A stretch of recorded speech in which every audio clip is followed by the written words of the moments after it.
Hope you guys are doing well. Welcome back. So in this class, as you can see, we are going to discuss about the Mega, that how you can use the Mega, that how you can upload the file and how you can share those files and some basic functionalities of the Mega. So as you can see, first of all, if you want to create a folder, then simply you have to write the folder name here. For example, I'm going to write the rough here. So let's write the rough, and now we have to click on the create, and the folder will be created in this way. So as you can see, after that, if you want to upload a file, then you have to click on the upload file, or if you want to upload the folder, then you have to click on this.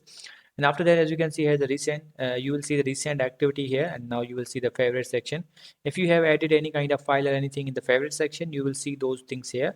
And after that, rubbish, you will see all the deleted things here. If you want to delete that, if you want to empty that, you can also do that. Then you have to click on the empty bin, and now let's click on this.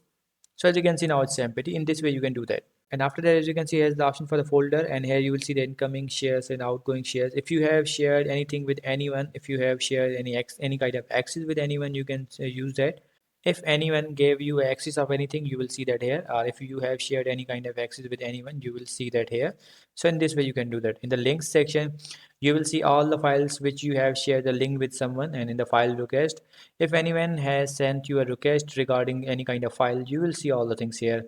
In the photos section, you will see you all uploaded photos here. And after that, in the backup section, you will see all the backup. If you have any kind of edit a backup from the mobile phone, you can also do that. You can also check that. And the chat section, if you want to do chat with anyone, you can also do that. You just have to add that and add the contact here, and you can also chat with him or her. So in this way you can use the Mega. So I hope you guys understand this video, that how you can use the Mega, how you can upload the file, and how you can share those all. So see you guys in the next video.